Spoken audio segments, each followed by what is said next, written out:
Day 10 AutoCAD ആണ്. ഓട്ടോകാഡിലെ interface commands അത് full നമ്മൾ ഓട്ടോകാഡ് ഫുള്ള് ഒരു ദിവസം കൊണ്ട് കവർ ചെയ്യാണ് ഇവിടെ. ഓബിയസ്ലി ഗ്രേഡ് 2 എക്സാമിന് ഇനി നമുക്ക് ഹാർഡ്ലി 30 ഡേയ്സേ ഉള്ളൂ. ഇപ്പൊ 30 ഡേയ്സ് തന്നെ നമുക്ക് ഇല്ല, കൗണ്ട് ചെയ്തെടുക്കാവുന്ന ഡേയ്സ് മാത്രമേ ഉള്ളൂ.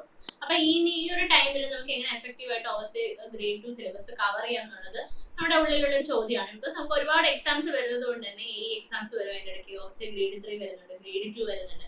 അപ്പൊ നമുക്ക് സ്വിച്ച് ചെയ്ത് പഠിക്കുന്ന ഒരു ബുദ്ധിമുട്ടുണ്ടായിരിക്കും. സോ നമുക്കറിയാം ഏതൊരു ഓവർസിയർ ലെവൽ എക്സാംസ് ആണെങ്കിലും നിമി ബേസ്ഡ് ഗ്രേഡ് 2 ഗ്രേഡ് 3 എക്സാംസ് ആണെങ്കിലും നിമി ബേസ്ഡ് ആയിട്ടുള്ള ചോദ്യങ്ങളാണ് നമ്മൾ എക്സ്പെക്ട് ചെയ്യുന്നത്. മാത്രമല്ല ഇതിൽ വെയിറ്റേജ് കൂടുതലായിട്ടുള്ള ബിൽഡിംഗ് മെറ്റീരിയൽസ്, ബിൽഡിംഗ് കൺസ്ട്രക്ഷൻ, അതുപോലെ തന്നെ നമ്മുടെ സർവേയിങ്, എസ്റ്റിമേഷൻ ഇതൊന്നും നമുക്ക് ഒഴിവാക്കാനും പറ്റത്തില്ല. കണ്ടിന്യൂസ്ലി റിവിഷൻ ഇല്ലെങ്കിൽ നമ്മൾ മറന്നു പോവുകയും ചെയ്യുന്ന ടോപ്പിക്സ് ആണ്. സോ ഈ ടോപ്പിക്സ് മുൻനിർത്തി അല്ലെങ്കിൽ ഈ ടോപ്പിക്സിന് കൂടുതൽ റിവിഷൻ ടൈം കൊടുത്ത് നമ്മൾ എഫക്റ്റീവ് ആയിട്ട് ഇനി വരുന്ന ദിവസങ്ങളിൽ എങ്ങനെ ഗ്രേഡ് 2 എക്സാമിന് തയ്യാറെടുക്കാം എന്നുള്ളതാണ് ഇന്നത്തെ വീഡിയോ. ഇതൊരു സ്റ്റഡി പ്ലാൻ മാത്രമാണ്. നിങ്ങൾക്ക് നിങ്ങളുടേതായ രീതിയിൽ മോഡിഫിക്കേഷൻസ് വരുത്തി എക്സാമിനെ അപ്രോച്ച് ചെയ്യാവുന്നതാണ്. ഓൾറെഡി നിങ്ങൾ സ്ട്രോങ് ആയിട്ടുള്ള സബ്ജക്ട്സ് ഇതിനകത്ത് ഒരുപാട് ടൈം കൺസ്യൂമിംഗ് ആയിട്ട് സ്റ്റഡി പ്ലാനിൽ ഫീൽ ചെയ്യുന്നുണ്ട്. നിങ്ങൾക്ക് അത് അഡ്ജസ്റ്റ് ചെയ്ത് നിങ്ങൾക്ക് അറിയാത്ത സബ്ജക്ട്സിന് ആ ഒരു ടൈം അലോക്കേറ്റ് ചെയ്ത് പഠിക്കാവുന്നതാണ്. ബട്ട് ഒരു കാര്യം ഓർക്കുക, റിവിഷൻ മസ്റ്റ് ആയിട്ട് ചെയ്യുക, പ്രീവിയസ് ഇയർ ക്വസ്റ്റ്യൻസ് ചെയ്യുക. MCQs പ്രാക്ടീസ് ചെയ്യുന്നതിലൂടെയാണ് നമ്മൾ പഠിച്ച കോൺസെപ്റ്റ്സ് ക്ലിയർ ആയി വരിക. ഓക്കെ, അപ്പൊ നമ്മള് 3 ഷിഫ്റ്റ് ആയിട്ട് സ്പ്ലിറ്റ് ചെയ്തിട്ടാണ് സ്റ്റഡി പ്ലാൻ പറയുന്നത്. കാര്യം എക്സാം അടുത്തത് കൊണ്ട് തന്നെ നമുക്ക് ഒരുപാട് ടൈം എന്തായാലും നമുക്ക് സ്പെൻഡ് ചെയ്യേണ്ടി വരും. അതായത് മിനിമം ഒരു 6 to 7 hours നമ്മൾ പഠിത്തത്തിന് വേണ്ടി മാത്രം സ്പെയർ ചെയ്താൽ മാത്രമാണ് നമുക്ക് ഈ പറഞ്ഞ ദിവസത്തിനുള്ളിൽ സിലബസ് കംപ്ലീറ്റ് ആയിട്ട് റിവിഷൻ ഇൻക്ലൂഡിങ് കവർ ചെയ്യാൻ പറ്റുള്ളൂ. അപ്പൊ നമ്മുടെ മോർണിംഗ് 7 to 10 ആണ് ഞാൻ ഇവിടെ ഇട്ടിരിക്കുന്നത്. 7 to 10 എന്ന് പറയുന്നത് നിങ്ങൾക്ക് ഏർലി മോർണിംഗ് പഠിക്കുന്ന ആൾക്കാരാണെങ്കിൽ ഒരു 4 to 7 ആക്കാം. എന്നിട്ട് വർക്കിന് പോകുന്ന ആൾക്കാരാണെങ്കിൽ 7 to 10 എന്ന് പറയുന്നത് പ്രാക്ടിക്കലി പോസിബിൾ അല്ല. അത് 4 to 7 ആക്കി മാറ്റിയെടുക്കാം. അപ്പം മോർണിംഗ് എപ്പോഴും നമ്മൾ ഫ്രഷ് ആയിട്ട് തുടങ്ങുന്നത് കൊണ്ട് തന്നെ ഫ്രഷ് കോൺസെപ്റ്റ്സും തിയറിയും പഠിക്കാനായിട്ട് മോർണിംഗ് ഉപയോഗിക്കാം. കാര്യം നമുക്ക് കുറച്ചുകൂടെ ഫ്രഷ് ആയിട്ട് അപ്രോച്ച് ചെയ്യുന്നത് കൊണ്ട് തന്നെ തിയറി ടോപ്പിക്സ് അവിടെ ഇൻക്ലൂഡ് ചെയ്ത് കഴിഞ്ഞാൽ നമുക്ക് ഈ ഉറക്കം വരുന്ന ബോറടിക്കുന്ന പ്രവണത കുറയും. പിന്നെ തിയറി സബ്ജക്ട്സ് എപ്പോഴും കുറെ മക്കപ്പ് ചെയ്യുന്നതിനേക്കാളും കുറച്ച് കോഴ്സിലൂടെ പഠിക്കുന്നതാണ് എപ്പോഴും നല്ലത്. നമ്മൾ മറന്നു പോകത്തില്ല. ലോങ് ടേമിൽ നമുക്ക് അത് മെമ്മറി റിട്ടേൺ ചെയ്ത് വെക്കും.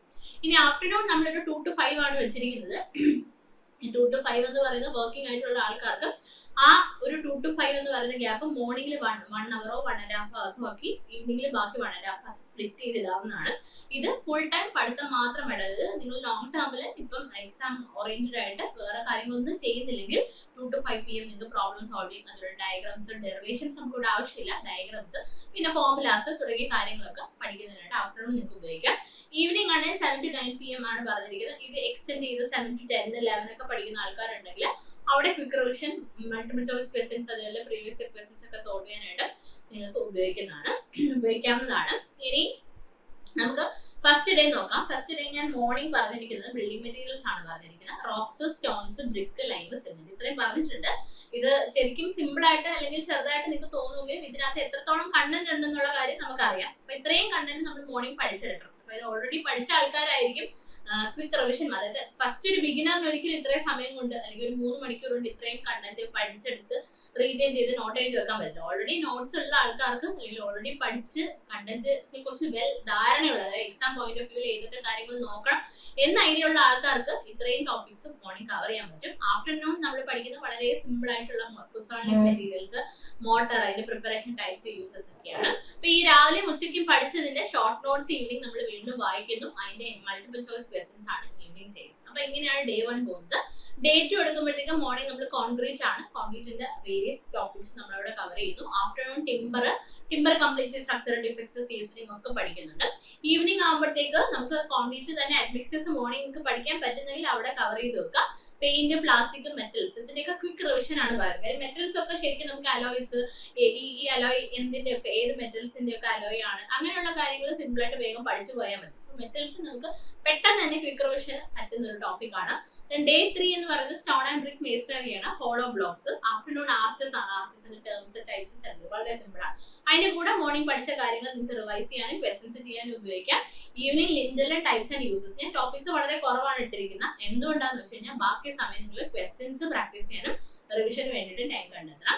ഇനി ഡേ 4 എന്ന് പറയുന്നത് foundation, shallow and deep foundation. Afternoon pile, well, special foundation, bearing capacity. Evening ഈ പറഞ്ഞ ഫൗണ്ടേഷന്റെ ഫുള്ള് പ്രീവിയസ് ഇയർ ക്വസ്റ്റൻസും മൾട്ടിപ്പിൾ ചോയ്സ് ക്വസ്റ്റൻസും ഏതെങ്കിലും ബുക്കിന്റെ സഹായത്തോടു കൂടി ചെയ്യേണ്ടതാണ്. ഡേ 5 എന്ന് പറയുന്നത് നമുക്ക് സ്ട്രക്ചേഴ്സിൽ load bearing structures, framed structures, cavity wall. Then afternoon വരുന്ന scaffolding, form work, underpinning, shoring, കുറച്ചധികം തിയറി വരുന്ന ഒരു പോർഷനാണ്. ഈവനിംഗിൽ പാർട്ടിഷൻ ബോൾസ്. പക്ഷേ മോർണിംഗും ഈവനിംഗും ടോപ്പിക്സ് കുറവായത് കൊണ്ട് തന്നെ വേണമെങ്കിൽ ആഫ്റ്റർനൂണിലുള്ള ഈ ടോപ്പിക് നിങ്ങൾക്ക് മോർണിംഗിലേക്ക് സ്വിച്ച് ചെയ്ത് പഠിക്കാവുന്നതാണ്. ഡേ 6 വരുന്നത് മോർണിംഗ് നമ്മൾ ഡാം പ്രൂഫ് കോഴ്സസ് ആണ്, ടെർമൈറ്റ് പ്രൂഫിംഗ്, വെതറിംഗ് ട്രീറ്റ്മെന്റ് ആണ്. Afternoon fire proofing, carpentry joints, fixtures. Evening നമ്മൾ ഈ ക്വിക്ക് സമ്മറി നോട്ട്സ്, അത് ആ ദിവസം പഠിച്ച മാത്രമല്ല ഇതുവരെയുള്ള എല്ലാ റിവിഷനും നിങ്ങൾക്ക് എടുക്കാം. ഡേ 7 എന്ന് പറഞ്ഞാൽ കംപ്ലീറ്റ്ലി റിവിഷൻ ആണ്. നമ്മൾ പഠിച്ച ബിൽഡിംഗ് മെറ്റീരിയൽസും കൺസ്ട്രക്ഷൻ ടെക്നോളജിയും കംപ്ലീറ്റ്ലി മോർണിംഗും ഉച്ചയ്ക്കും, അതായത് നമ്മൾ ഈവനിങ്ങിന് മുന്നേ അത് കംപ്ലീറ്റ്ലി റിവൈസ് ചെയ്തിട്ട് 50 മൾട്ടിപ്പിൾ ചോയ്സ് ക്വസ്റ്റ്യൻസ് അടങ്ങുന്ന ഒരു മിനി ടെസ്റ്റ് എഴുതാണ്. അതായത് ഈ 2 ടോപ്പിക്സിനെ ബേസ് ചെയ്ത് ഒരു 50 ക്വസ്റ്റ്യൻസ് അടങ്ങുന്ന, അതായത് വിവിധ ടോപ്പിക്കുകളിൽ ക്ലബ് ചെയ്ത് നിങ്ങൾക്ക് വേണമെങ്കിൽ ബിൽഡിംഗ് മെറ്റീരിയൽസിന്റെ, ബിൽഡിംഗ് കൺസ്ട്രക്ഷന്റെ മാത്രം ടെസ്റ്റുകളൊക്കെ അവൈലബിൾ ആയി. അപ്പൊ അത് എന്തെങ്കിലും ഒരു സോഴ്സിൽ നിന്ന് കണ്ടുപിടിച്ച് ക്വസ്റ്റ്യൻസ് ചെയ്യാവുന്നതാണ്. ദെൻ അടുത്ത വീക്കിലേക്ക് കയറുമ്പോഴത്തേക്ക് നമ്മള് door, window, ventilators, flooring, roof, ഇതൊക്കെ ഇമ്പോർട്ടന്റ് ആയിട്ടുള്ള ടോപ്പിക്കാണ്. ഇത്രയുമാണ് പഠിക്കുന്നത്. ദെൻ ഡേ 9 നമ്മൾ ബിൽഡിംഗ് ഡ്രോയിങ് ആണ്. അതിൽ lines, lettering, scales.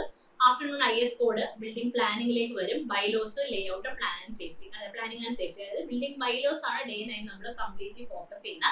Day 10 AutoCAD ആണ്. ഓട്ടോകാഡിൽ ഇന്റർഫേസ് കമാൻഡ്സ്, അത് ഫുള്ള് നമ്മൾ ഓട്ടോകാഡ് ഫുള്ള് ഒരു ദിവസം കൊണ്ട് കവർ ചെയ്യാണ്. ഇവിടെ നമുക്ക് അവിടെ CAD ബേസിക്സ്, അതുപോലെ തന്നെ ഡ്രോയിങ്സ് എന്ന് പറയുന്നത് 3D പ്രിന്റിംഗ് ആൻഡ് പ്ലോട്ടിംഗ് ആണ് ഉദ്ദേശിച്ചത്.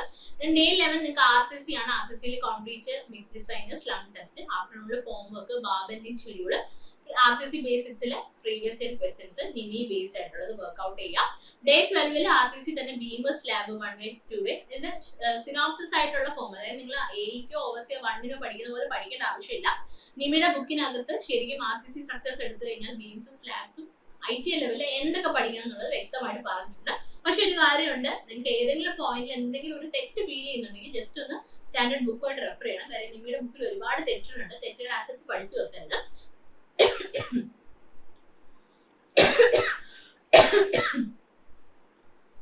Then afternoon നിങ്ങൾക്ക് retaining walls, earthquake safety measures, evening innovative RCC methods നോക്കാവുന്നതാണ്. ഡേ 13 വരുന്നത് സ്റ്റീൽ സെക്ഷൻസ് ആൻഡ് ഫാസ്റ്റനേഴ്സ് ആണ്. Afternoon tension or compression members, joints, fabrication method. Day 14 നിങ്ങൾ റിവിഷൻ അല്ലെങ്കിൽ ടെസ്റ്റിന് വേണ്ടിയിട്ട് റിവിഷനും ടെസ്റ്റോട് ഇൻക്ലൂഡ് ചെയ്യുക. ദെൻ മോർണിംഗ് ബിൽഡിംഗ് ഡ്രോയിങ്, അത് എങ്ങനെയാണെന്ന് വെച്ച് കഴിഞ്ഞാൽ മോർണിംഗ് ബിൽഡിംഗ് ഡ്രോയിങ് നമ്മൾ പഠിച്ചത്, ആ ആഴ്ച പഠിച്ച ബിൽഡിംഗ് ഡ്രോയിങ്ങിന്റെ ഒരു റീക്യാപ്പ് എടുക്കുക. ആഫ്റ്റർനൂൺ RCC ആൻഡ് സ്റ്റീൽ സ്ട്രക്ചേഴ്സിന്റെ റീക്യാപ്പ് എടുക്കുക. ഈവനിങ് ഇതിന്റെ ഒരു മിനി ടെസ്റ്റ് എഴുതുക. അതായത് ആ ആഴ്ച പഠിച്ച് ഇത്രയും പഠിച്ച് റിവൈസ് ചെയ്ത് നമ്മൾ ടെസ്റ്റ് എഴുതുകയാണ്. ഡേ 15 എത്തുമ്പോൾ പബ്ലിക് ഹെൽത്ത് എഞ്ചിനീയറിംഗ് ആണ്. അതായത് sanitation system, plumbing. Afternoon sewerage, manholes, അതായത് സീവർ അപ്പർട്ടൻസസ് പഠിക്കുകയാണ്. ഈവനിങ് വാട്ടർ പ്യൂരിഫിക്കേഷൻ പഠിക്കുന്നു. Day 16 road alignment, classification. Afternoon road curve, gradients. Evening നമ്മൾ റോഡ് ഡ്രെയിനേജ് പഠിക്കുന്നു. ഡേ 17 വരുമ്പോൾ മോർണിംഗ് നമ്മൾ റെയിൽവേസ്, അതിന്റെ gauges, permanent way. Afternoon creep, joints, welding, wear. Then evening നമ്മൾ റെയിൽവേയിലെ പ്രീവിയസ് ഇയർ ക്വസ്റ്റ്യൻസ് ചെയ്യുന്നതാണ്. ദെൻ ഡേ 18 ബ്രിഡ്ജ് എഞ്ചിനീയറിംഗ് ആണ്. ബ്രിഡ്ജിന്റെ കമ്പണൻസ്, സൂപ്പർ സ്ട്രക്ചർ. ആഫ്റ്റർനൂൺ അതിന്റെ ലോഡിംഗ്, കേസൻസ്, കൾവേർട്ട്. ഈവനിങ് നമ്മൾ ബ്രിഡ്ജ് അലൈൻമെന്റിനെ കുറിച്ച് പഠിക്കും. ഡേ 19 വരുമ്പോൾ ടണൽസിലേക്ക് വരികയാണ്. ടണൽസ് ജസ്റ്റ് ഒന്ന് നോക്കി പഠിച്ചാൽ മതി, ജസ്റ്റ് ഒന്ന് വായിച്ചു വിട്ടാൽ മതി. ഒരു ദിവസം ഒന്നും കംപ്ലീറ്റ്ലി വേണ്ട. ടണൽ ഒരു ഉച്ചയാകുമ്പോൾ പഠിച്ചതിന് ശേഷം നിങ്ങൾ റിവിഷനോ വേറെ ഏതെങ്കിലും നിങ്ങൾക്ക് അറിയാത്ത ടോപ്പിക്സോ മറന്നു പോയിട്ടുള്ള ടോപ്പിക്സോ ആഡ് ചെയ്യാവുന്നതാണ്. ഡേ 20 നിങ്ങൾ irrigation, hydrology, duty, delta. Then afternoon dam, barrage, canals. Then evening cross drainage work ഒക്കെ നിങ്ങൾക്ക് ഓർക്കാവുന്നതാണ്. ദെൻ ഡൈവേർഷൻ ഹെഡ് വർക്ക് ഒക്കെ നിങ്ങൾക്ക് ഇതിനകത്ത് ആഡ് ചെയ്ത് കൊടുക്കാവുന്നതാണ്. ഓക്കെ. ആൻഡ് ഡേ 21 എന്ന് പറഞ്ഞാൽ നമ്മൾ റിവിഷന് വേണ്ടിയിട്ട് വെക്കുകയാണ്. അതായത് health, public health engineering, road, railway, irrigation, ഇതിന്റെയൊക്കെ റീക്യാപ്പ് എടുത്ത് ടെസ്റ്റ് എടുക്കുക എന്നുള്ളതാണ് ആ ദിവസം നമ്മൾ ചെയ്യുന്നത്. ഞാൻ വീക്ക് 4 എന്ന് പറഞ്ഞാൽ നമ്മൾ ന്യൂമറിക്കൽസ്, അതായത് എന്തെങ്കിലും പ്രോബ്ലംസ് ഒക്കെ വരുന്ന പോർഷൻ. പ്രോബ്ലംസ് ITL ലെവലിലെ പരീക്ഷയ്ക്ക് വളരെ കുറവാണ്, എന്നാലും എസ്റ്റിമേഷൻ പോലെയുള്ള ടോപ്പിക്സ് ഓർത്ത് വെക്കുക. അതിൽ നമുക്ക് ചിലപ്പോൾ ക്വാണ്ടിറ്റി എസ്റ്റിമേഷൻ ഒക്കെ ITL ലെവലിലെ പരീക്ഷയ്ക്ക് ചോദിക്കാറുണ്ട്. എസ്റ്റിമേഷന്റെ ബേസിക്സ്, യൂണിറ്റ്സ്. ആഫ്റ്റർനൂണിലെ റേറ്റ് അനാലിസിസ് ഒക്കെ പഠിക്കുക. ഞാൻ ഈവനിങ് സിംപ്സൺസ് ട്രപ്പീസോഡൽ റൂൾ. ഞാൻ ഡേ 23 സർവേയിങ്, ചെയിൻ, കോമ്പസ്. ചെയിനിലും കോമ്പസിലൊക്കെ നമുക്ക് ചെറിയ ചെറിയ പ്രോബ്ലംസ് ഹൗസ് ലെവലിൽ ചോദിക്കാറുണ്ട്. Plane table surveying, bearings. ഞാൻ അതിന്റെ പ്രീവിയസ് ഇയർ ക്വസ്റ്റ്യൻസ് ആ ദിവസം തന്നെ ചെയ്യാൻ നോക്കുക. ഡേ 24 നമ്മൾ ലെവലിംഗ്, അതിൽ ദെൻ ആഫ്റ്റർനൂൺ അതിന്റെ problems, contouring, evening quick notes. ഇത് ഇത്രയൊന്നും സമയം വേണ്ട, നമ്മൾ അത്യാവശ്യം സമയം എടുത്തിട്ടാണ് സർവേയിങ് പഠിക്കുന്നത്. ആ സമയത്ത് തന്നെ എസ്റ്റിമേഷൻ നിങ്ങൾ മറന്നു പോയിട്ടുണ്ടെങ്കിലോ, ബിൽഡിംഗ് മെറ്റീരിയൽസ്, ബിൽഡിംഗ് കൺസ്ട്രക്ഷൻ, ഏതൊക്കെ ടോപ്പിക് നിങ്ങൾക്ക് വീക്കായിട്ട് തോന്നുന്നുണ്ട്, അതിന്റെ റിവിഷൻ ആവശ്യമുണ്ടെങ്കിൽ അത് ചെയ്യാവുന്നതാണ് ഈ ടൈമിൽ. ദെൻ 25th ഡേ നമ്മൾ മെക്കാനിക്സ് ആണ് പഠിക്കുന്നത്. Stress strain, hooks law, stress strain curve, അതിന്റെ പ്രീവിയസ് ഇയർ ക്വസ്റ്റ്യൻസ്. അത് നിങ്ങൾക്ക് ആ ഡേ 25 തന്നെ സെൻട്രോയിഡ്, മൊമെന്റ് ഓഫ് ഇനേർഷ്യ, ഈ പറയുന്ന ഫ്രിക്ഷൻ, വാലൻസ് തിയറം ഇത്രയും കൂടി ഒരു ദിവസം കൊണ്ട് പഠിച്ച് തീർക്കാൻ പറ്റും. ആൻഡ് ഞാൻ പറഞ്ഞല്ലോ, ഇത് ഞാൻ വളരെ ബേസിക് ആയിട്ട് ഉള്ള ഒരു സ്റ്റഡി പ്ലാൻ ആണ് പറയുന്നത്. നിങ്ങൾക്ക് ഇതിനകത്ത് ഭയങ്കര നിങ്ങളുടേതായ കസ്റ്റമൈസേഷൻസ് വരുത്താവുന്നതാണ്. ഡേ 27 നമ്മൾ പറഞ്ഞ എസ്റ്റിമേഷൻ, സർവേയും മെക്കാനിക്സിന്റെ റിക്യാപ്പും മിക്സഡ് റിവിഷനും ടെസ്റ്റും ആണ് ചെയ്യുന്നത്.